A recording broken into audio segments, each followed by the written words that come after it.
Good morning students, मैं कृष्णा शर्मा हिंदी अध्यापिका सेठ तोलाराम बाफना अकादमी ऑनलाइन क्लास में आपका स्वागत करती हूँ।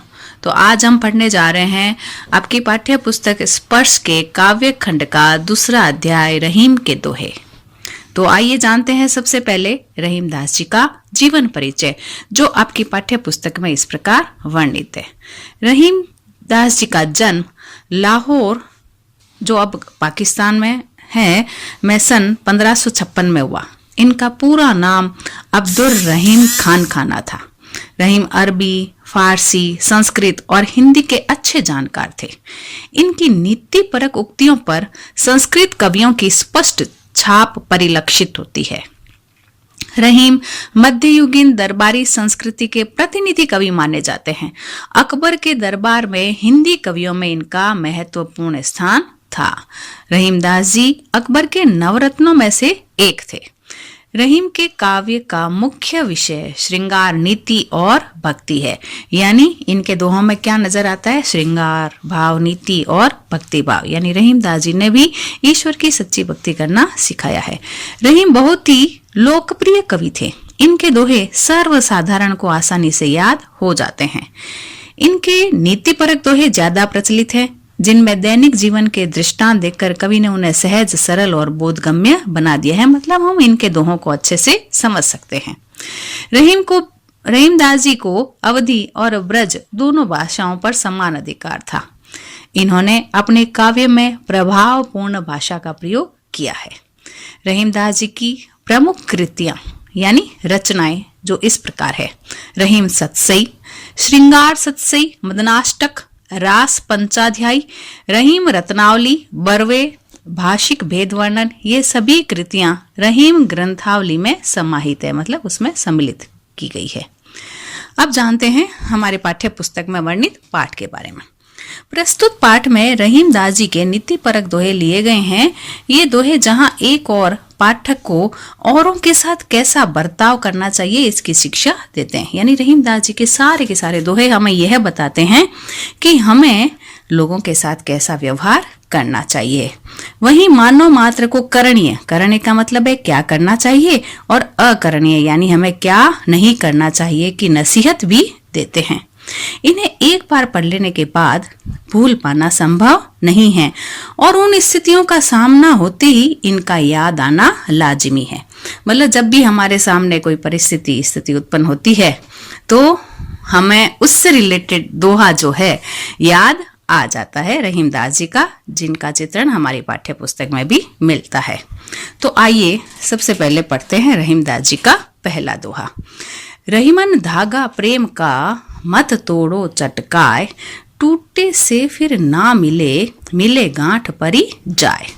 रहीमदास जी का पहला दोहा, जिसमें उन्होंने सबसे पहले मूल भाव समझते हैं कि इस दोहे में रहीमदास जी ने क्या बताया है। रहीमदास जी ने इस दोहे के माध्यम से हमें यह संदेश दिया है कि प्रेम को कभी तोड़ना नहीं चाहिए। तो शब्दों को समझते हैं। मत तोड़ो चटकाए मतलब तोड़ना नहीं चाहिए खींचकर। टूटे से फिर ना मिले, यानी सबसे पहले समझते हैं कि प्रेम को धागे के समान बताया है। रहीमदास जी ने प्रेम को किसके समान बताया? प्रेम को किसकी उपमा दी है? धागे की, और इसे कभी भी तोड़ना नहीं चाहिए। अब आपसे पूछा जा सकता है कि प्रेम को जो है धागे के समान क्यों कहा है? तो इसको हम इस तरह से समझा सकते हैं कि जिस तरह से धागा एक बार खींच कर तोड़ दिया जाए तो फिर से जोड़ने के लिए उसमें गांठ पड़ जाती है, धागे की सरसता समाप्त हो जाती है। उसी तरह अगर प्रेम भी टूट जाए तो उसे जोड़ना बहुत ही मुश्किल है, और अगर जुड़ जाए तो उसमें गांठ अर्थात अविश्वास, शक, संदेह उत्पन्न हो जाता है। उसकी सरसता समाप्त हो जाती है, अर्थात उसमें पहले जैसा प्यार, विश्वास और अपनापन नहीं रहता। तो आपने इस दोहे से क्या सीखा? इस दोहे से क्या शिक्षा मिलती है? अगर आपसे पूछा जाए तो हम जवाब दे सकते हैं कि प्रेम को कभी तोड़ना नहीं चाहिए। क्यों? क्योंकि प्रेम अगर एक बार टूट जाए तो उसमें शक या संदेह रूपी गांठ उत्पन्न हो जाती है, और उसमें पहले जैसा विश्वास, अपनापन या प्यार नहीं रहता। रहीमदास जी का दूसरा दोहा इस प्रकार है। रहीमन निज मन की विथा, मन ही राखो गोय, सुनी अठिले हैं लोग सब, बांटी न ले है कोय। तो इस दोहे को समझने से पहले कुछ शब्द समझ लेते हैं। निज, निज मतलब अपने, मन की विथा, विथा मतलब दुख, व्यथा या वेदना या पीड़ा भी कह सकते हैं। मन ही राखो गोय, गोय, गोय का मतलब होता है छिपा कर, राखो मतलब रखो, सुनी मतलब सुनकर, अठिले है मतलब प्रसन्न होते हैं, लोग सब, बांटी न ले है कोई, बांटने की कोशिश नहीं करता है या दुख दर्द दूर करने की कोशिश नहीं करता है। व्याख्या इस प्रकार समझते हैं। रहीमदास जी कह रहे हैं कि हमें अपने मन की पीड़ा या वेदना को अपने मन में ही छिपा कर रखना चाहिए, क्योंकि अगर हम अपनी वेदना या पीड़ा को किसी के सामने प्रकट करेंगे, किसी को बताएंगे, तो उसे सुनकर लोग प्रसन्न होंगे। कोई हमारी पीड़ा या हमारी तकलीफ या दुख दर्द को बांटने की या दूर करने की कोशिश नहीं करेगा। इसलिए बच्चों, अपने दुख को कहाँ रखना चाहिए? अपने मन में ही छिपा कर रखना चाहिए। आपसे पूछा जाए मन में ही क्यों रखनी चाहिए? क्यों? क्योंकि हम इस प्रकार उत्तर दे सकते हैं कि अगर हम अपने दुख दर्द या पीड़ा को किसी को बताएंगे तो सब लोग प्रसन्न होंगे, उसे दूर करने की कोशिश नहीं करेंगे। रहीमदास जी का तीसरा दोहा इस प्रकार है। एके साधे सब सदे, सब साधे सब जाय, रहीमन मूल ही सींचबो, फूले फले अघाय। एके साधे सब सदे, एक की साधना, एक ही ईश्वर की साधना पर बल दिया है। हमें अन्य कवियों के बारे में हमने पढ़ा है। अनेक कवि जो हैं बताते रहते हैं कि ईश्वर एक है और हम सब अलग अलग नाम से पुकारते हैं, लेकिन हम सब उसी एक परमपिता परमेश्वर की संतानें हैं। चाहे राम चाहे रहीम, सभी एक ही है। तो यहाँ रहीमदास जी भी बता रहे हैं, एके साधे सब सदे, सब साधे सब जाए। एक ही ईश्वर की साधना या आराधना करनी चाहिए तो सब सदे यानी हमारे सारे कार्य पूर्ण हो जाते हैं। और हम एक साथ अनेक ईश्वर की साधना या आराधना करेंगे तो हमारा एक भी कार्य, हमारी एक भी इच्छा पूर्ण नहीं होगी। इस बात को समझाने के लिए रहीमदास जी ने पेड़ का उदाहरण दिया है, जो रहीमदास जी के इस दोहे की दूसरी पंक्ति से समझते हैं। रहीमन मूल ही सींचबो, फूले फले अगाय। रहीमदास जी कह रहे हैं मूल ही शब्द का अर्थ होता है जड़, पेड़ की जड़। सींचबो सींचते हैं, फूले फले अगाय, अगाय मतलब तृप्त हो जाते हैं।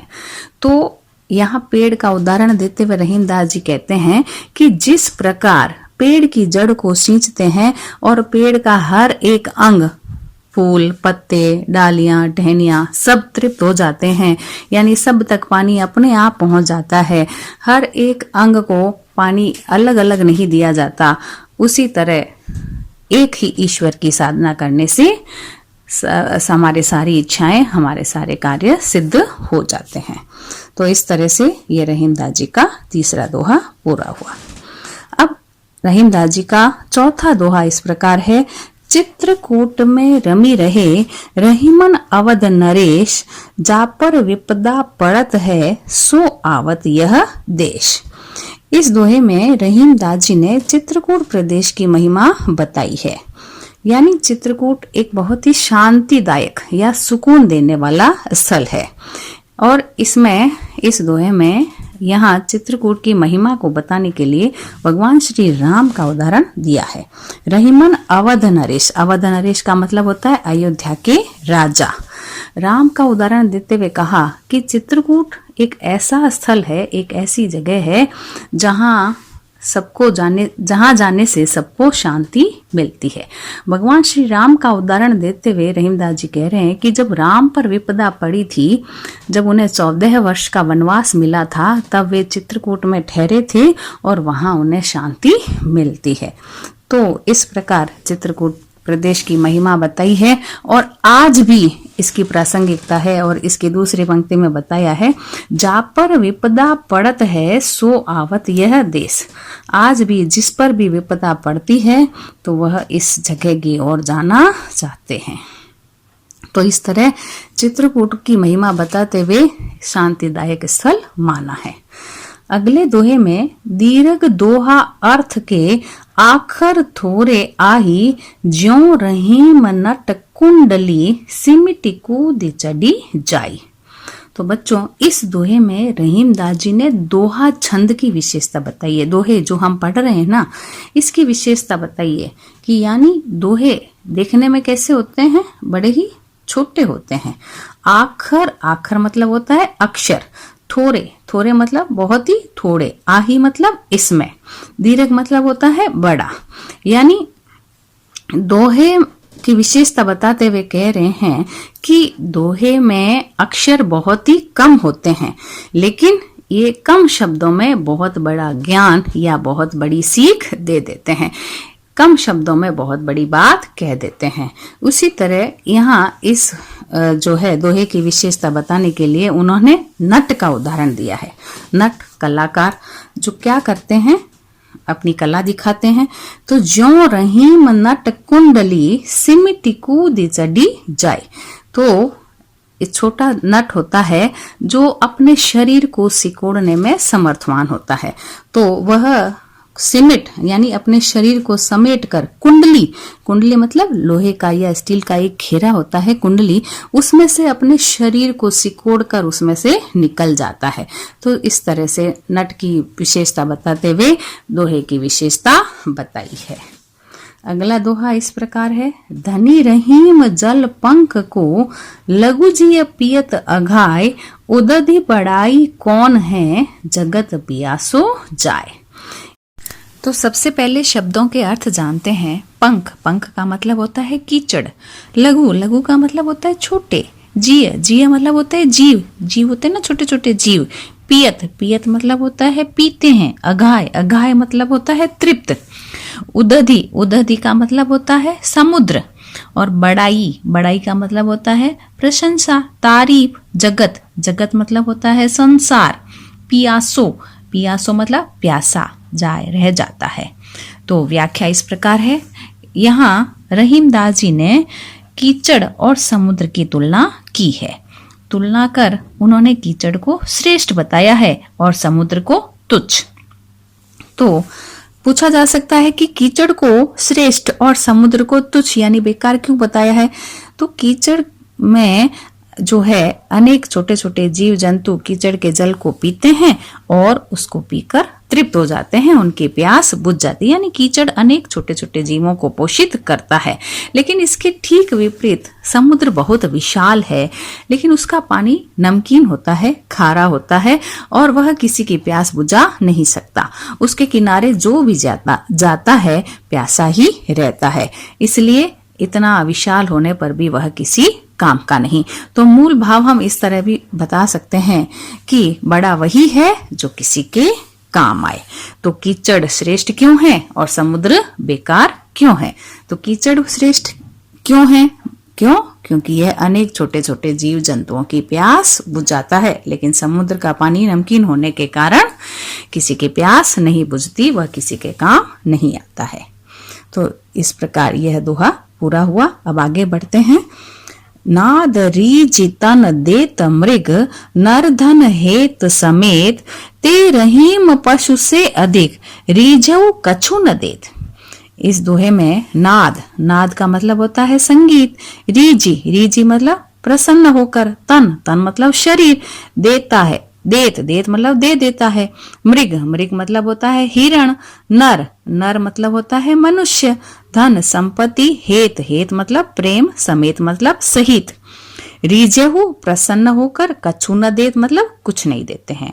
तो व्याख्या इस प्रकार समझ सकते हैं कि इस दोहे में रहीमदास जी ने कहा है कि हमें कलाकार की कला का सम्मान करना चाहिए। तो सबसे पहले उन्होंने हिरण का उदाहरण दिया है कि मृग जो है, हिरण जो है, वह संगीत या संगीत से मुग्ध होकर अपने प्राण दे देता है।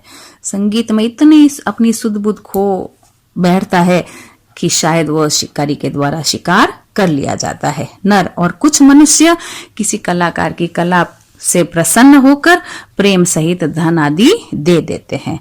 ते रहीम, ते मतलब वे मनुष्य पशुओं से भी अधिक बदतर होते हैं, पशुओं से भी गए गुजरे होते हैं, जो किसी कलाकार की कला से प्रसन्न होकर कुछ नहीं देते हैं।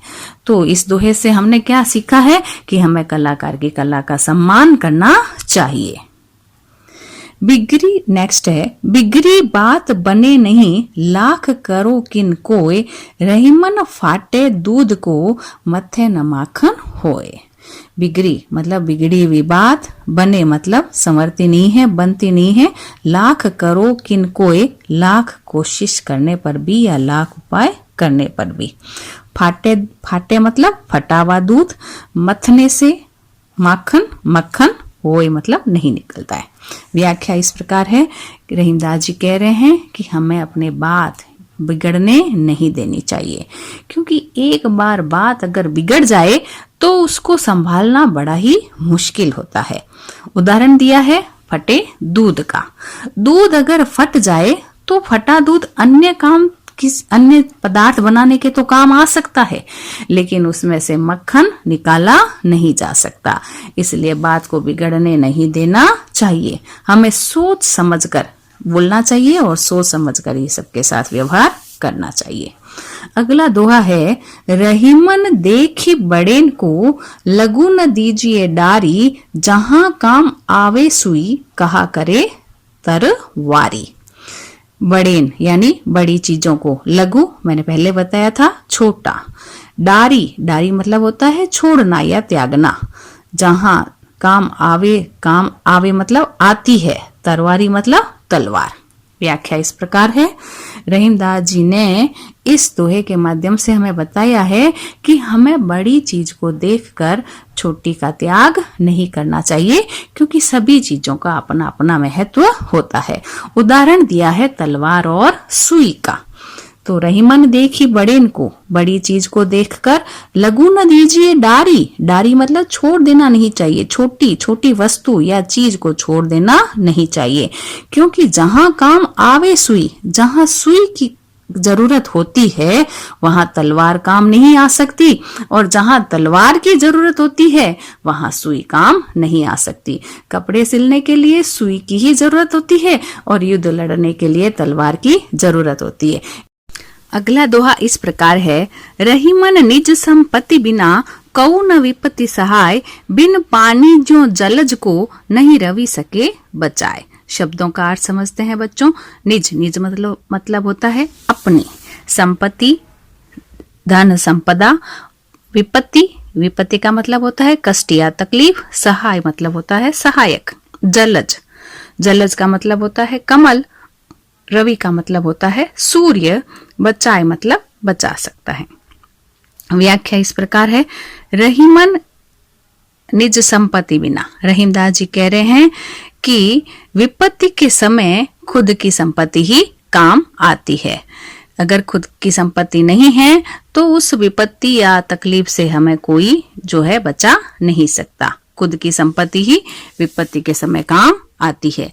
यहाँ उदाहरण दिया है कमल का, और कमल की निज संपत्ति माना है पानी को, कि जिस प्रकार कमल को पानी के बिना अकेला सूर्य जो है ज्यादा दिनों तक खिला हुआ नहीं रख सकता, उसके लिए, उसको पुष्पित रहने के लिए, उसको खिला हुआ रखने के लिए पानी की नितांत आवश्यकता होती है।